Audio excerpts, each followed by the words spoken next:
What's up, Trade Crew? I'm your host, Ryden Atzenhofer, and welcome back to the HVAC R&D podcast. And I hope you guys enjoyed today's show with Cory Byron from Van City Electric. Let's get it, y'all.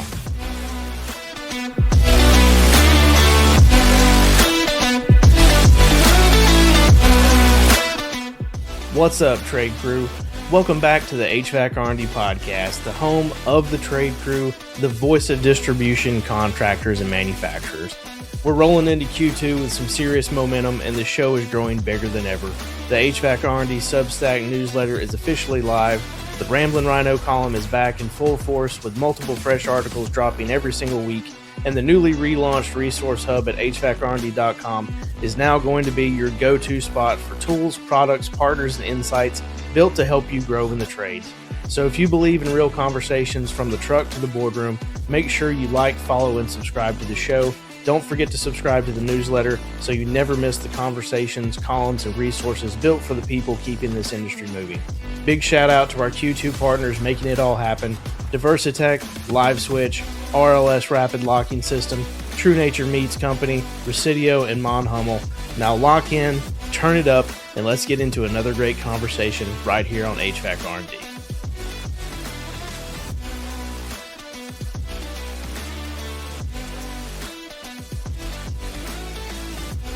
It's unreal. And a lot of rebates, so those guys are making bank. Well, and she came on the show like episode 30s or 40s, like way early in the show. Jess came on.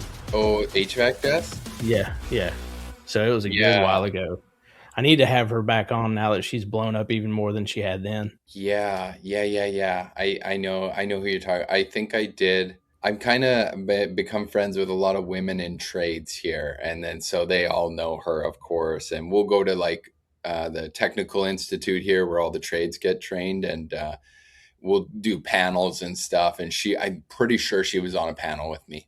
I didn't know who she was at the time though. So. Oh, Lord. And there goes the chili dogs. So I've got 3 little schnauzers in here with me. They'll probably bark at some point.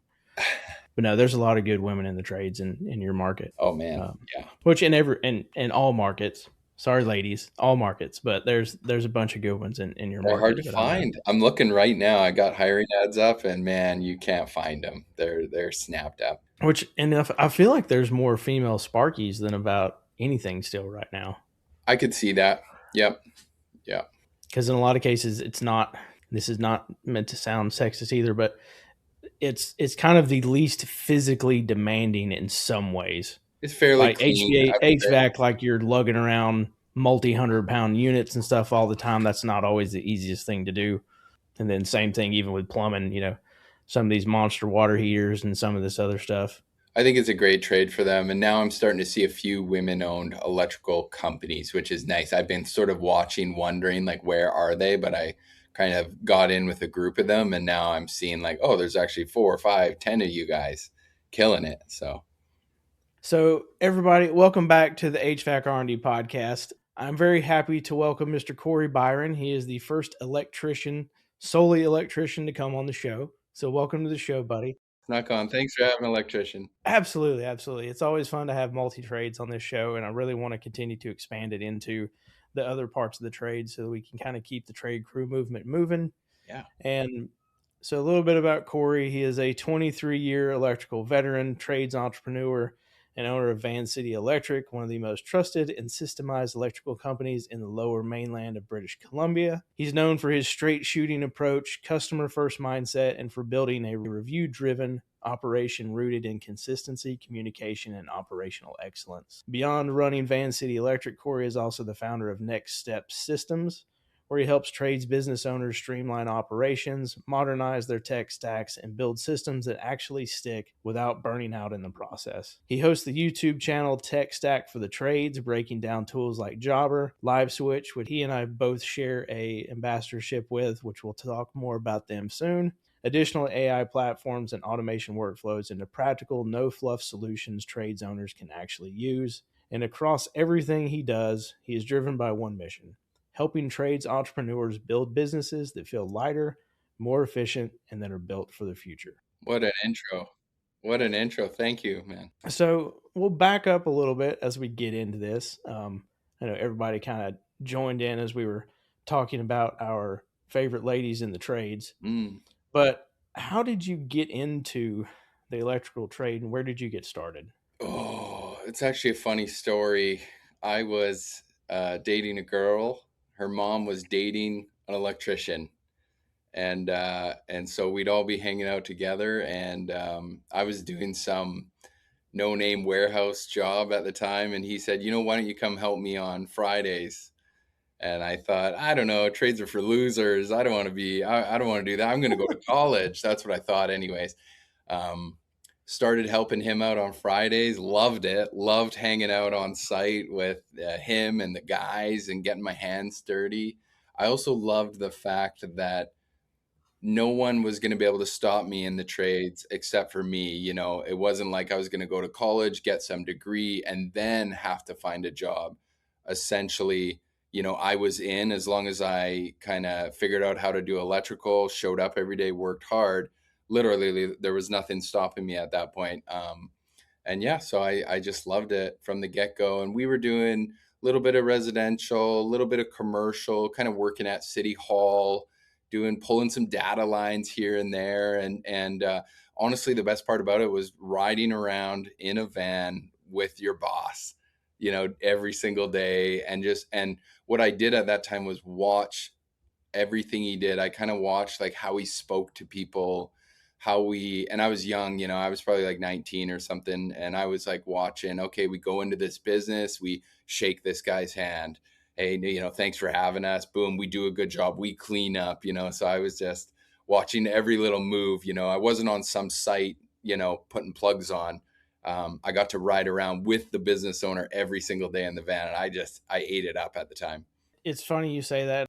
Sometimes I'll retell stories on the show and like a broken record, but my dad was a contractor. I grew up in a work van, and I remember even when I was under 10 and growing up, like we would go into a home or we'd go into a business, and then when we were done with the call in the truck, he would be like, "What did you notice about this person? What did you notice about this situation?" And he started asking me those questions so that I realized to pay attention to what was going on when I was Yeah. on a call or in a home or at a business. Hearing you talk about that even older, like it's such a different thing about the trades that you can you learn people and body language completely differently than you would have done it before.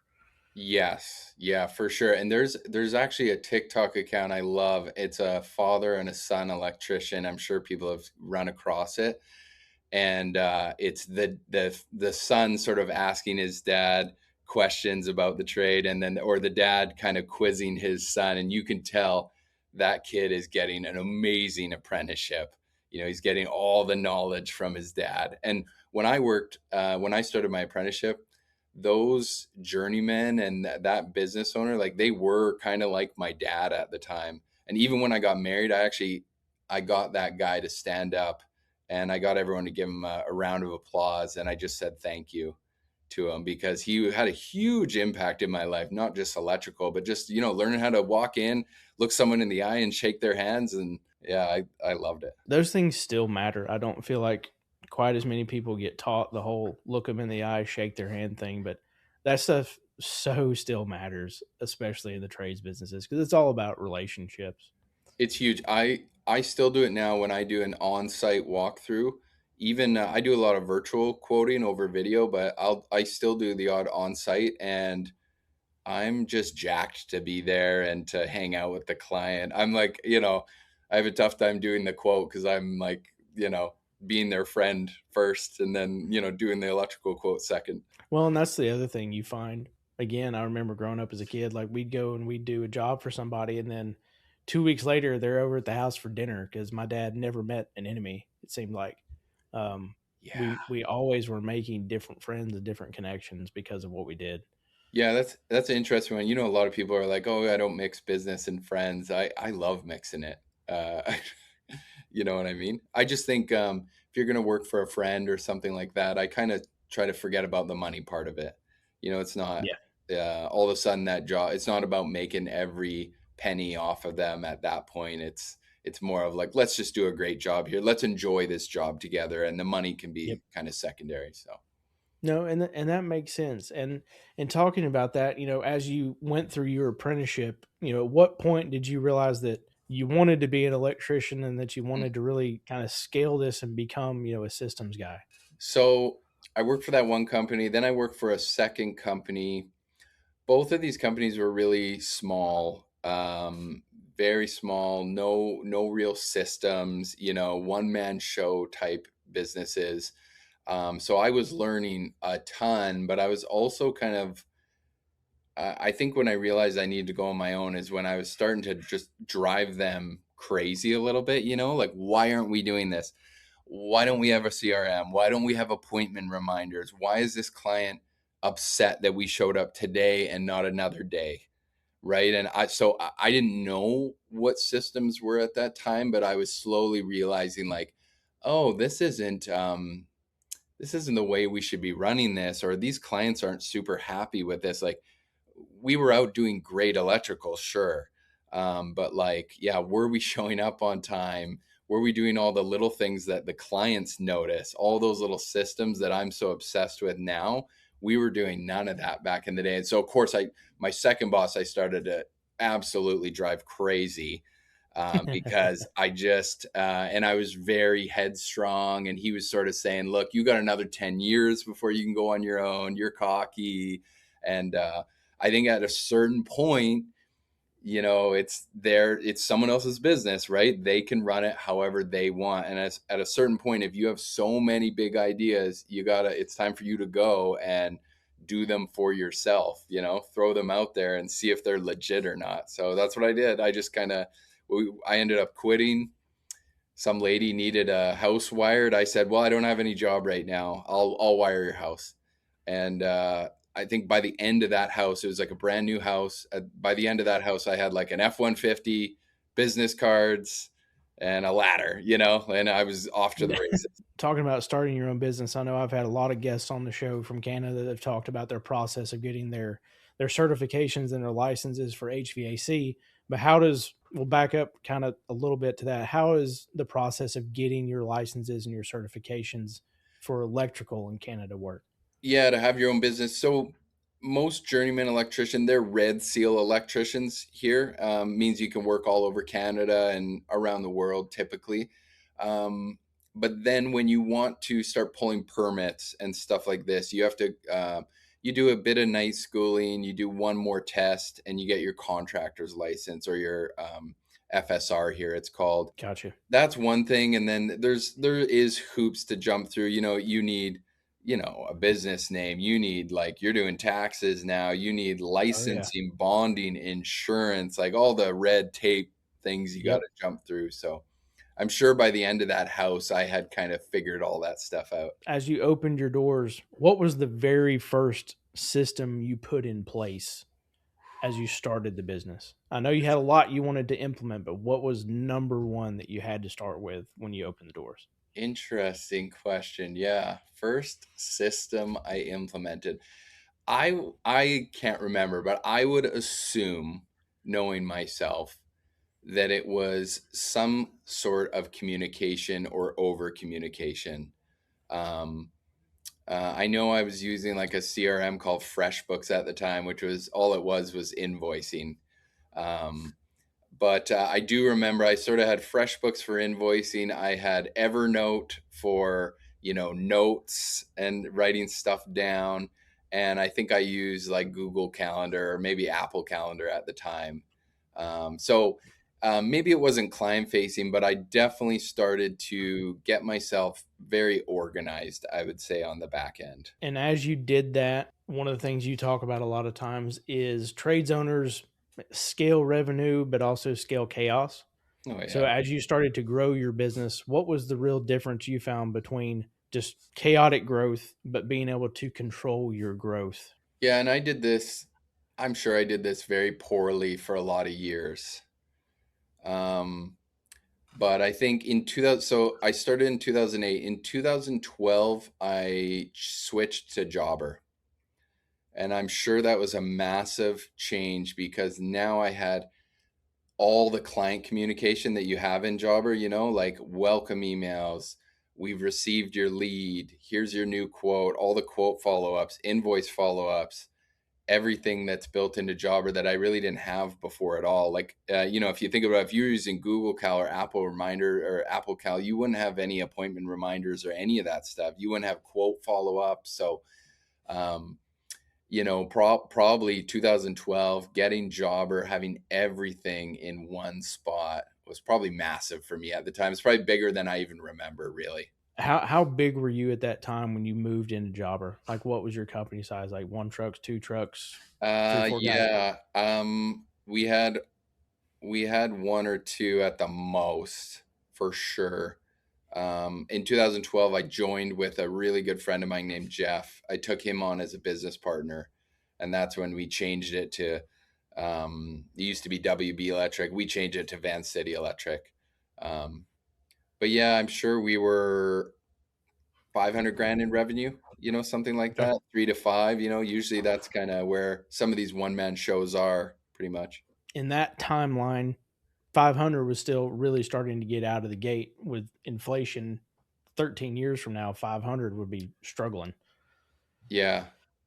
Yeah. And I mean, man, now you're getting my mind going now that I'm thinking back on it. I used to have, man, before Jobber, I had folders in my F-150 with me, and each job would get a folder, I remember. And I'd have the address on there, and I'd write my hours down. I'd put my receipts in there, the wholesaler receipts, and then I don't know, when we were done the job, I probably threw the folder away or something like that. It's funny. I should try and find some of those. But You yeah, should. that's how I did it before Jobber. I do have some old Write in the Rain books, the yellow books with like the Uh wax paper. I kept those. I have some beautiful old full Write in the Rain books where you'd write material lists in and stuff. This episode of the HVAC R&D podcast is brought to you by Diversitech, the one-stop source for contractors who want to simplify every job. Whether you're stocking up on install supplies, service parts, thermostats, controls, or digging into the legendary tool line from Hillmore, Diversitech has you covered. They're not just a parts supplier. They help build solutions for HVAC pros, offering pads, condensate management gear, electrical parts, replacement components, premium tools that make installs, service calls, and maintenance faster, cleaner, and more professional. Partnering with Diversitech means fewer trips back to the supply house, more time on the job, and less chance of callbacks because you're using the right gear from the start. If you want to work smarter, stay stocked up, and show up for every job ready, Diversitech is the trade pro's best friend.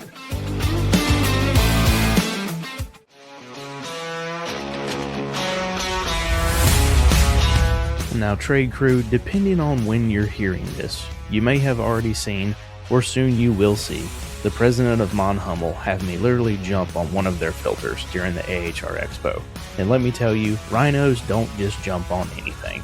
The thin line Ultramax frameless HVAC mini pleat filter is built for commercial and industrial applications where medium to high efficiency filtration truly matters. It delivers MERV 13 performance with low pressure drop to help maximize energy savings, plus high dust holding capacity for extended service life. And there's no traditional plastic, metal, or cardboard frame, reducing environmental impact while still delivering serious durability. If it can handle a rhino, it can handle your job site. Learn more through the Mon Hummel link in the HVAC R&D Vendor Hub today. Let's say someone's in your position that you were then. Yeah. Let's say they're 2 to 5 trucks and Yeah. they're drowning.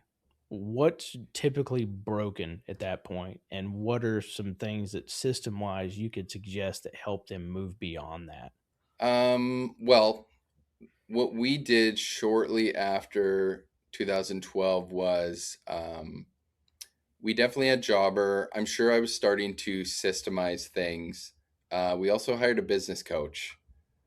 And I would say we were really spinning our wheels. We were doing our best. We were working hard. But just like everyone else, you might be a great electrician, but you're not a business owner. And you have no clue until you have a business coach that literally gives you the roadmap. And so we joined Breakthrough Academy, which also comes with a business community as well. And so you have your business coach, you have the course, and you also have the community showing you the way. But yeah, Yeah, starting to build some of those systems. And there was like, I guess, systems that I didn't even know about at the time, like building a budget or job costing. And Yep. these are classics, now looking back at it, but you'll always see people say like, "Oh, what are you charging? What are you guys charging for this?" And the reason they're saying that is because they never built a budget for themselves. Because Yep. if They you don't know what they actually need to charge. Yeah, they have no clue about gross margin because they didn't make a budget that, and maybe your budget told you that to complete this budget this year to hit these goals that you want to hit, um, you need to come through at a 50% gross margin on your jobs, which means you need to quote at maybe 55 or whatever, Yep. and they're throwing out quotes for 20 or 30% gross margin. So some of those, when we joined Breakthrough Academy, like some of those financial systems that we started digging into. So it was like building a budget and then job costing and sitting in the office on a Friday, doing your invoicing and going, okay, that was a good job. We hit our numbers. Okay, that one was a bad job. Why did we not hit our numbers? Was it a bad quote? Was the contractor disorganized? Were we disorganized? So after that, I got super addicted to gross margin. And I watch gross margin like a hawk now. I have it in real time. I look at every single job. I look at gross margin by who quoted the job, by who produced the job, and by who managed the job. And I also look at gross margin by client. I want to see my contractors.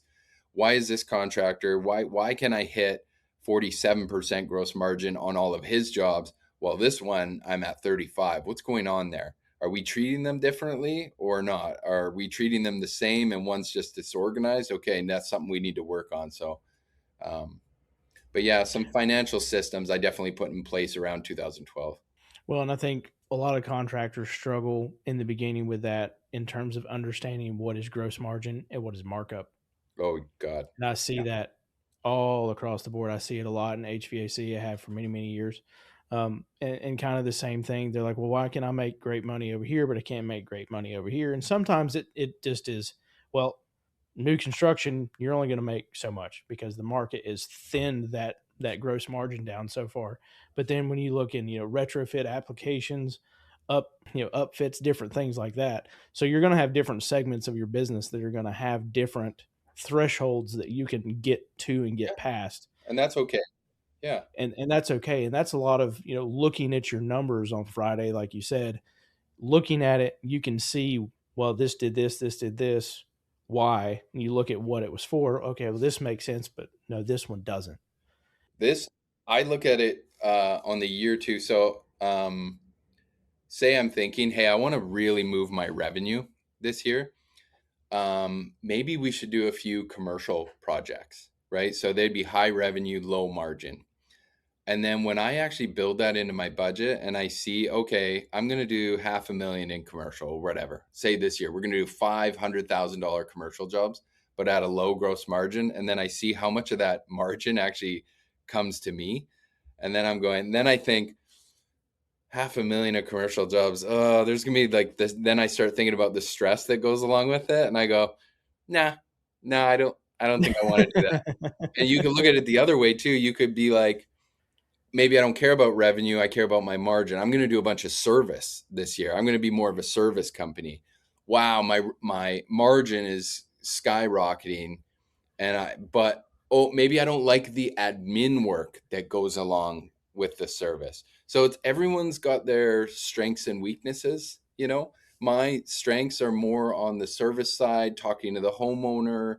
My guys are very clean and tidy and they show up on time. All of that lends itself to residential and service. When we show up on time and we're really tidy and my guys all have matching hoodies, no one cares about that on a commercial site. Nope. So sometimes I think, why am I trying to compete at a game that I'm not even that good at? And I don't even want to be good at that kind of game. Well, and I think that's a very important topic you bring up because there's a lot of contractors that, especially in the beginning, you feel like you have to try to win everything everywhere, and you don't necessarily always see your strengths. And being able to understand what your company is really good at, the sooner you understand that, the quicker you can actually build ROI in your business. Yeah. talking of ROI, what of your systems would you say really changed and brought on the biggest return on investment once you implemented it? Like, what was the fastest revenue driver when you put it in that you did not realize would have that big of an effect?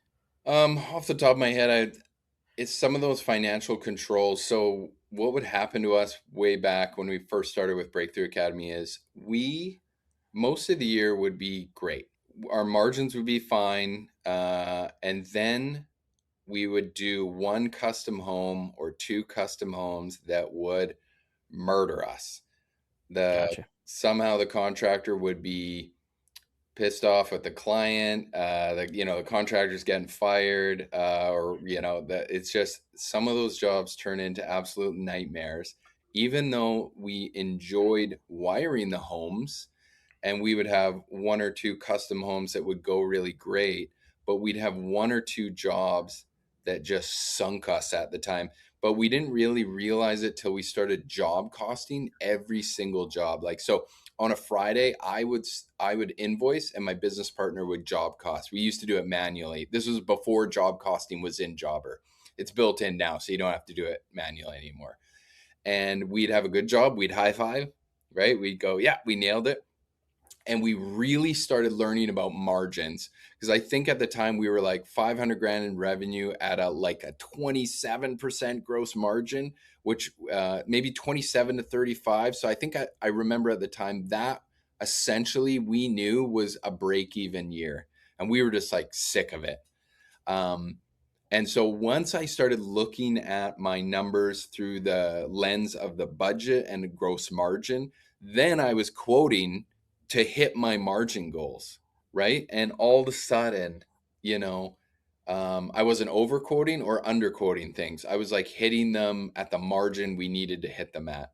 And then, oh, lo and behold, you get a 10% net profit at the end of the year instead of a break even year. So nice. So yeah, it was a lot of it was financial stuff, right? Building a budget, job costing, yeah, a ton of that. What helps you get your technicians to buy into these systems that you need for the business to operate properly, and for them not to bypass them? So this actually just came up, this topic, literally this morning in the Breakthrough Academy community. Someone said, how do you guys get your people to do what you want them to do, essentially, right? Um, and so we use jobbers job forms. So at the end of the day, they have to complete a job form every single day. Now, if you just tell them to do this stuff, they will maybe do it for a week. They will not keep up with it. It has to be combined with I think, a bonus system with positives and negatives. Also combined with a goal setting and review meeting where you go over their bonus with them. So we have it's $1,000 per quarter based off of gross margin, right? So you hit 50% gross margin on all your jobs, you get $1,000. The minuses are all the things you want to never happen again in your business. So guys showing up late, not letting the client know, not communicating, not submitting extras, not putting their hours in, whatever's driving you crazy could be the minus. Then once a month or bi-weekly, whatever you think you need, you're going to have a goal setting and review meeting with each person in the plan. And you're literally going to go over their numbers. So you're going to bust out their gross margin on all their jobs from a dashboard. You're going to say, wow, Tom, you're killing it. Your gross margin, I'm quoting at 50%. You're actually bringing these through at 55%. Like, you're killing it. You're a great electrician. But you were late twice this month and you didn't let the client know. So we got kind of an angry call to the office. Then we had to stop doing what we were doing. We had to find out where you were. We had to relay it back to the client. You didn't put your hours in 3 times. And so we weren't able to do our payroll. We weren't able to invoice. And so instead of $1,000 bonus, you're going to get $700. Right. And, Makes sense. and they will lock in. Trust me on this, please. If anyone's listening, they will get nailed for a few quarters and they will be upset at themselves. Right. And it's not like a, ha, I got you. It's more of a coaching, like, hey man, make sure you put your hours in. I don't want to take that bonus from you. You're better than that. You could do this, right? And then after a while, Yep. they start, I call them elite soldiers. They will totally start doing what you want them to do. But there has to be a system built around it. You can't just say it or write it down. It's never going to happen. No, and I completely agree with that. And that's part of building the structure and the culture of your company at the same time as well. Talking about those systems, putting those different things in place. You also run tech stack for the trades. Yeah. So, what's a common misconception, or what's something that contractors get wrong when they're looking at and determining software for their business? The one main one I see is people will get extremely hung up on one feature. They will look at a software and they have some idea in their mind about how that software should work in a certain way they want. They will disregard the other 40 amazing things that the software does because they want to do this one thing one way. And these softwares, you're never going to find a CRM that's perfect, that does it all. And so, yeah, I see that quite a bit. I see a lot of guys purchase something like Jobber and half use it. They maybe use the calendar. What happens is I come to you, I say, hey, Thomas, you really need Jobber. You got to get it. This is you're running a business now. You got to have it. So they'll sign up for it, but then they don't take the time to really, go through every setting, nerd out on it for a couple weekends, start fully using 110% of the software. Because they're super powerful when you really, really, really use them. So yeah, there's all kinds of funny things people do with softwares, especially their CRMs. Well, and like you said, people will get hung up on something, and I would say, how do they get into their software without getting hung up on just the individual bit part tools around it? It's a tough one. I really, people are like a dog on a bone sometimes with this stuff. I feel like you need to have like gratitude that this software even exists, right? Like back in the day, we didn't even have Blackberries, right? We started off with writing the rain books. I had a flip phone when I started. Our capacity, things like Live Switch didn't exist. Nope. Man, we can do so much now. And my boss started with a beeper, right? Like imagine your capacity at that time would be so small compared to what it is now. You could highball now with all our technology. But yeah, I think something people miss is just having some gratitude. Instead of being in the Facebook group complaining that this one feature hasn't been built for you, it's like, man, the rest of it is so amazing, and it's meant to be used a certain way. You might have to tweak one of your little processes, but don't forget you're getting these other 50 things that it does so well, and Yep. it's making you look good. If it's I was gonna say again, that's the difference of we don't appreciate what can be automated for us now that never could be before. You want to look at the companies that started 100 years ago versus what we have now. And for the ones that have been around for 100 years and have managed to evolve with the technology and everything else, like think about the first 80 years of their business, they probably didn't see a whole lot changed. In the last 20 years, yeah. poof. So I mean, thinking about the difference in being appreciative of what you can do with these other tools now, that Yeah. hell, if you're starting a business now, you've never had more tools in your pocket potentially ever to build a successful business. All right, IAQ folks, this one's for the contractors and the trade crew that are looking to level up their indoor air quality installs and make life easier in the process. The new Honeywell Home Whole Home Dehumidifier is a high-performance IAQ system designed with input from HVAC partners like yourselves. The revolutionary tri-directional outlet design with horizontal, vertical, and right angle options speeds up installation and integrates seamlessly. To learn more about the Honeywell Home Whole Home Dehumidifier, head over to the HVAC R&D Vendor Hub and click the Residio Honeywell Home link for more details.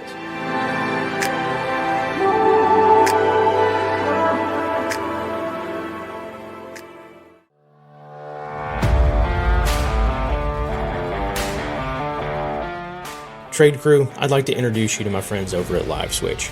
If you haven't heard of them, they are developing a platform specifically for trades contractors and service professionals like yourselves. So picture this. Mrs. Jones calls the office, her furnace is making some kind of strange sound.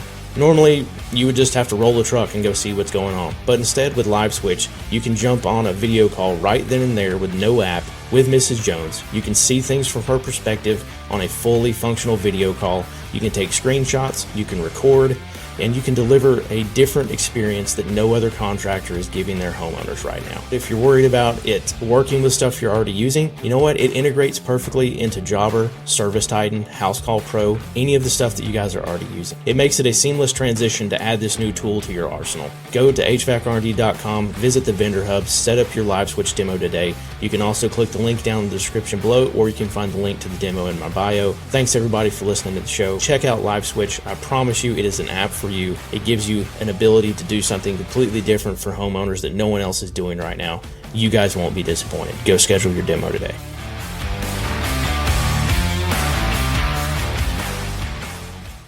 I was explaining, I was doing a presentation on LiveSwitch, and I was sort of telling the group, this is just the next thing, right? Before we didn't have cell phones, then we had cell phones. We could write notes in our phones instead of in a book. And now we just have LiveSwitch. So instead of going out to every estimate, you can do it from your office. And so you're able to do more without adding fixed expense. And it's something else will come along that's better than LiveSwitch or newer and more fancier. And that's fine. That's just the way it's going, Speaking of LiveSwitch, we'll segue into that for a minute. You and I met because of LiveSwitch, which is cool. We're both LiveSwitch ambassadors. You primarily facing the electrical trade, me facing the HVAC trade. But we've both kind of been able to firsthand see how these new video tools can change customer conversations. So, what was your very first experience with LiveSwitch besides James getting on the phone with you and you just being like, "Yeah, I'll buy this from you"? Yeah, so yeah, that's funny because that's how it did happen. I That's usually how it happens. Of course, during COVID, one of my buddies, another electrician, turned me on to doing video quotes.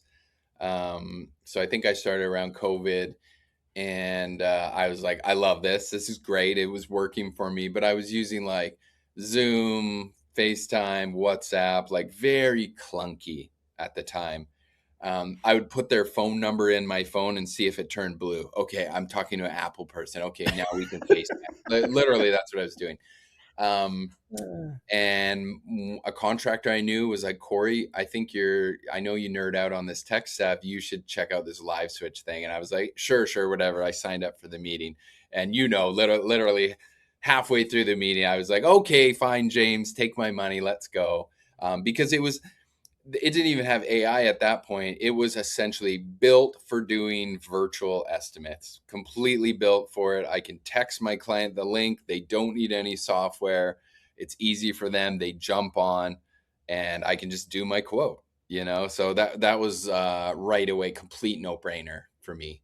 And then, they've added since AI in fully open promptable AI to watch those videos, which is actually blowing my mind even more now, that I can do AI reports from my video. So now this is kind of, I'm helping it. It's building me my quotes. It's making lists, my line items for me. I'm actually using it to hire quite a bit right now. So I have people clicking the LiveSwitch QR code. They are self-interviewing themselves.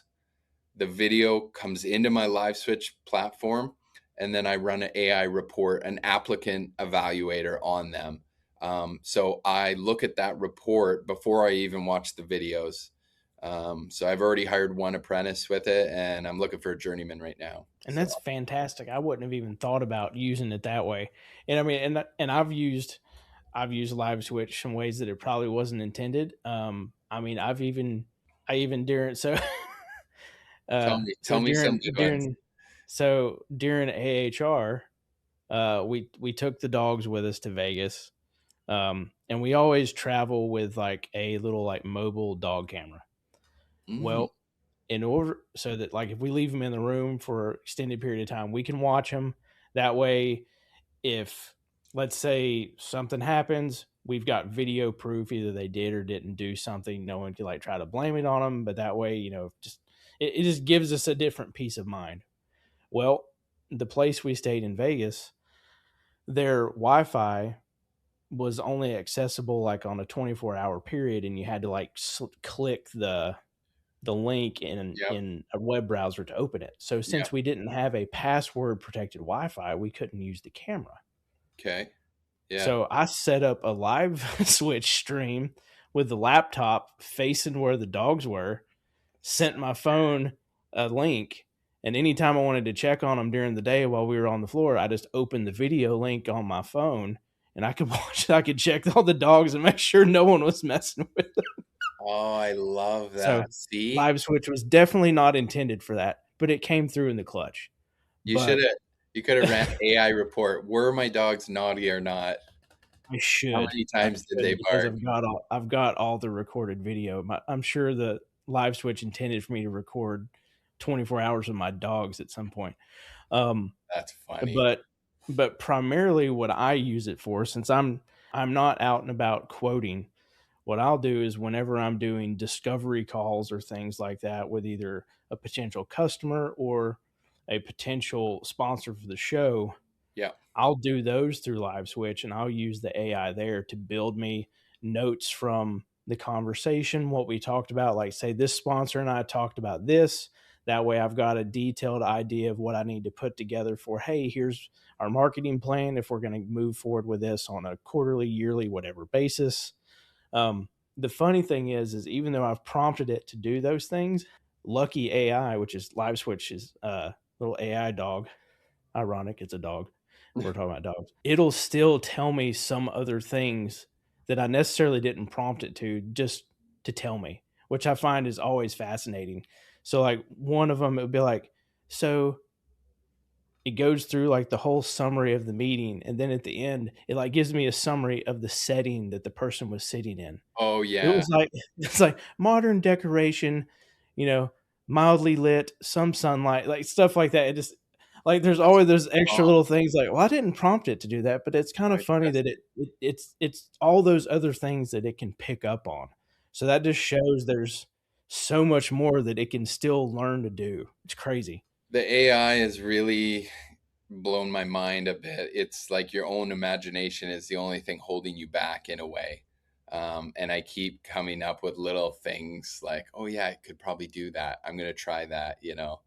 I made so I do virtual walkthroughs with people for electrical quotes, and then I made a salesperson evaluator.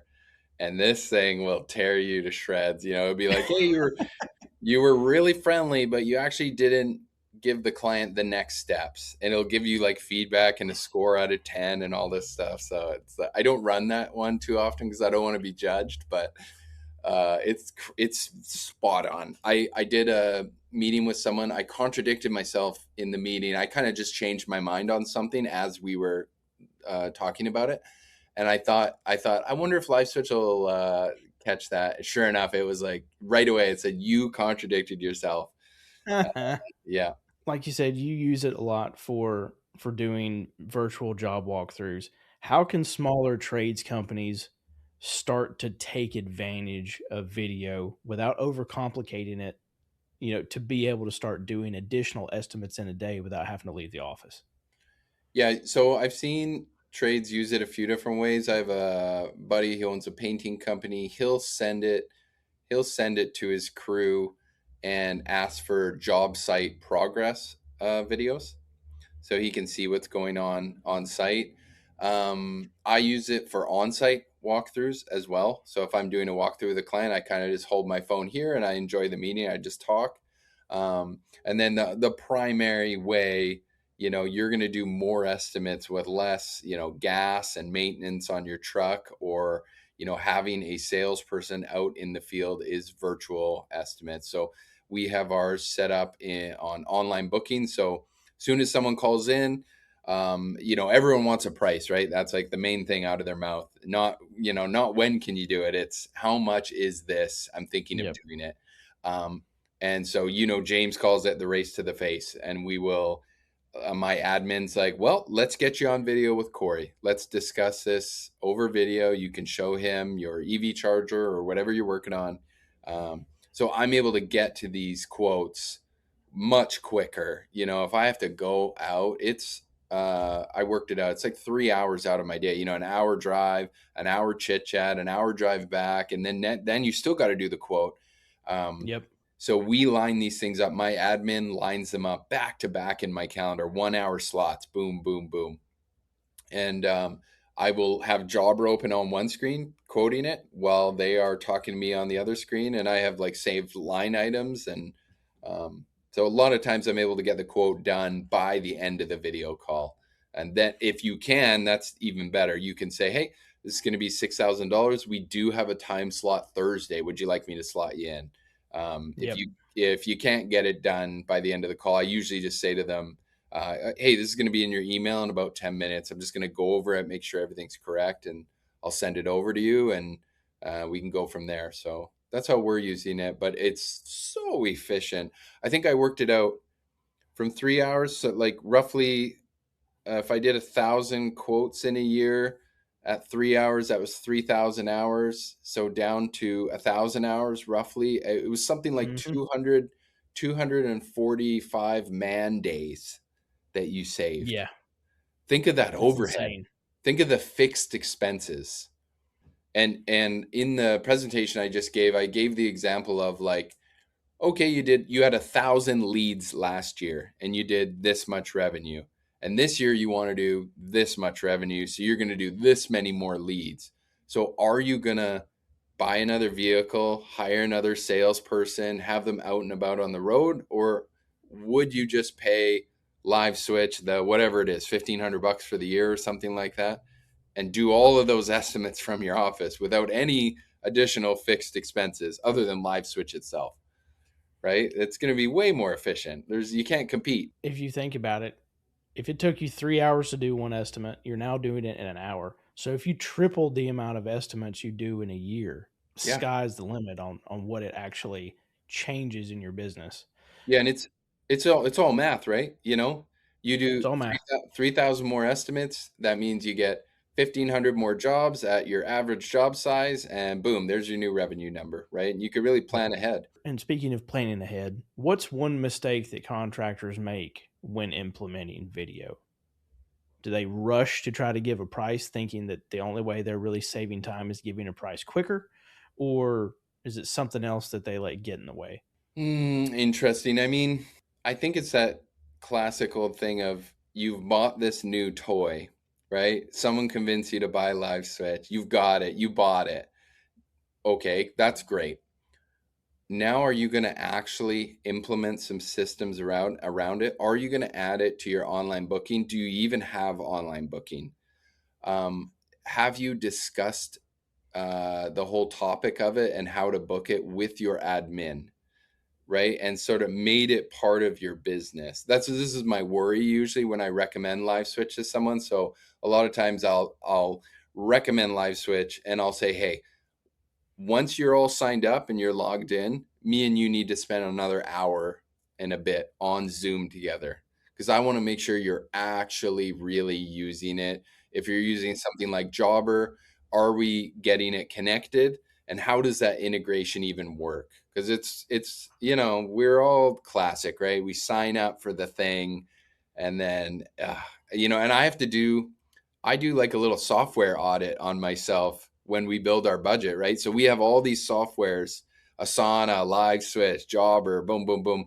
They're all in our fixed expenses. And so when I'm building my budget, I'll go through there and go, Man, we're spending $3,000 a year on response bid. Are we really using it? Are we really like? Do we love spending this amount? Or Trainual, we're spending $1,500 a year on Trainual. Am I really? Is this worth it for us? Yes or no? Do we Yeah. need to make a cut here? So just watch that when you're doing this stuff. I do think live switch is a no brainer. It's um, as soon as you drive to one estimate for a couple hours, there and back, you've kind of paid for live switch for the month.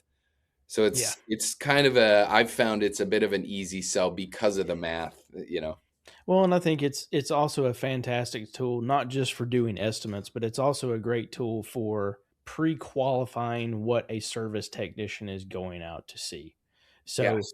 on the heating and air side, I have a couple of customers that have gotten live switch, and one of the things they wanted it for was to be able to, one, save their service manager time.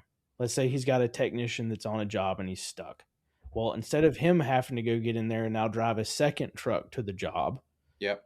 I mean, it may be an hour away, 2 hours away, depending on traffic, whatever. He can get on there immediately and he can be one on one with the service tech that's in there. He can be like, hey, I'm running into this. I'm running into this. Like, Yep. okay, well, what are you looking at? Oh, well, here's model and serial number. Boom, screenshot. Here's this. Boom, screenshot. So now all of a sudden, you've taken your primary main go to guy anyway, and you've made it to where now he can be everybody's go to guy Yep. almost immediately. So they start taking their time back that way as well. I And the love other that. one is they have a homeowner that's calling in, they've got a service problem. Well, what's the one thing that you normally need to know before you go on a service call? Well, what kind of system do you have in heating and air? Like, Mm, is it a furnace? Is it a heat pump? Is it got it. air conditioning? Do you have humidifiers, dehumidifiers? Do you have all these other accessories that we need to know what's potentially a roadblock to what the problem is when you go out there? And you can have the homeowner literally just like, hey, show me your system. I love that. Okay, maybe you can't go into the crawl space, but show me what you got outside. If it's an Yeah. AC outside, more than likely you got a furnace inside. If it's a heat pump, more than likely you've got this. Yeah. So you can at least discern a few things before the service tech gets out there, and you can save a little bit of time having some additional upfront knowledge. I think some of those additional things can be huge, just getting more people within your company to also use the platform. I also think because you can jump on a video literally that day with a client, you are getting them to stop looking around for the next guy Yep. too, which I think is so important. It was a service upgrade. It was like $14,000 job. And I knew he's probably getting other prices. So we jumped on video.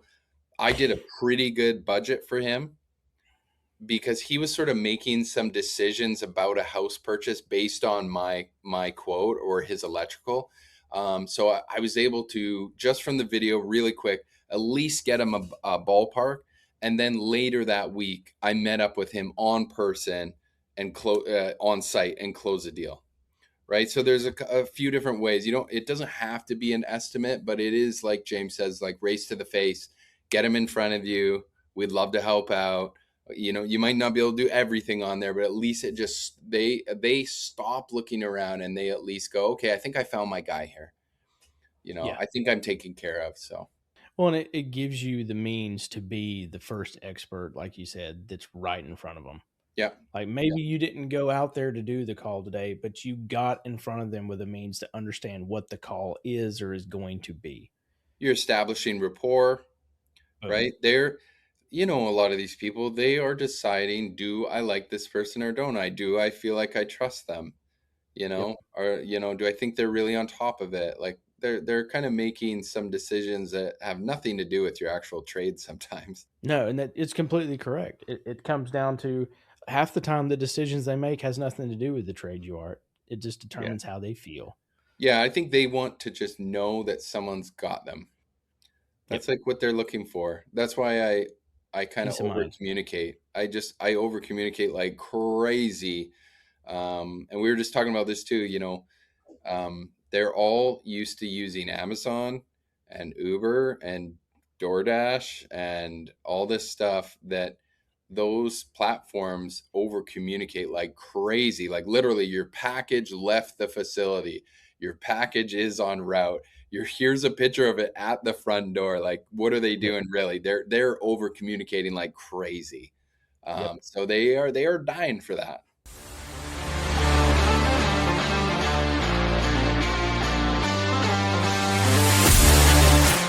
What's up, Trade Crew? You've heard the buzz, you've seen the press gang at every single AHR. Contractors across the country are ditching their torches for RLS press fittings, and they're not looking back. Why? Because RLS lets you finish faster, safer, and cleaner. From rooftops to mechanical rooms, crawl spaces, and attics, it's a press and go solution that's leak tested, UL recognized, and proudly made in America. Make the switch to RLS and take the heat out of your installs, literally. RLS, rapid locking system, press forward and press on.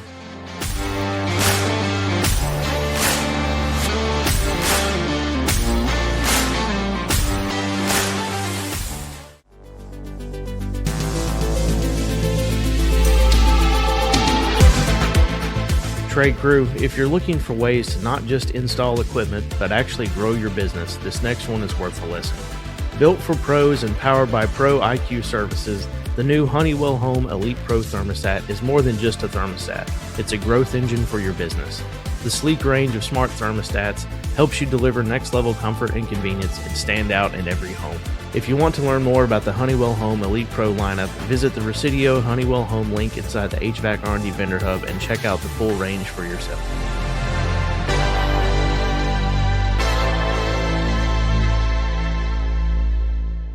So a couple of questions. I know we're running up against it for you.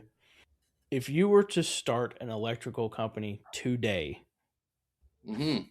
what would you do differently starting day one? Whew. I mean, it's got to be hire a business coach, eh? Just streamlines everything for you. Gives you the roadmap.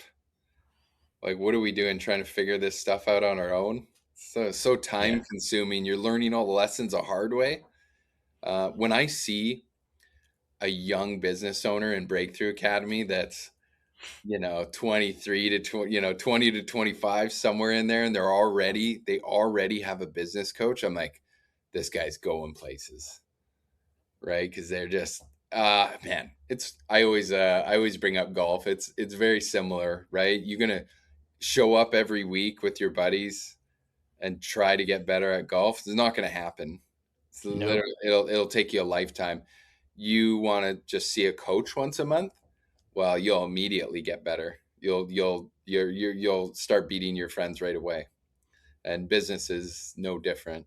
If someone in the trades business feels overwhelmed by currently growing and available new technology, what's the first thing they can do to take a step back and kind of get their feet level to understand what would be good to start with for their business? You mean like tech stack wise? Correct. Mm, I think just with the tech stack stuff, I think it's mandatory that you systemize your business.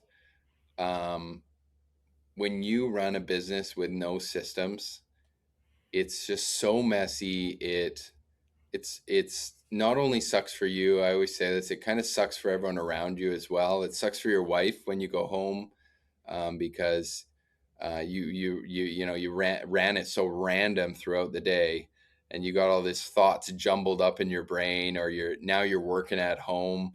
Um, Same with your employees. They don't know where they're going every day, who they're working with, what they're working on. And then your clients as well. Your clients are getting really inconsistent service. So you might not be busy one day, and so you're a hero. You're crushing it for that guy, and then he calls you back a month later and you're super busy. And because you don't have systems, you're like kind of making things up all the time. Um, and so yeah, if you're starting out, I mean, remember, if you build a little system, and I mean a very small system, like when this happens, when I get a lead, this is what I do, or when I do a quote for someone, I enter it like this, like a very small little system for yourself. That system's going to work forever, right? So you spend some time building that one little system, but that system's going to work for you forever, and it's going to remove chaos from your life and your business forever. Um, so if you're messy at 100 grand, you're gonna be super messy with mental breakdowns at 1 million. You Yeah. know, yeah. Don't even bother growing it, right?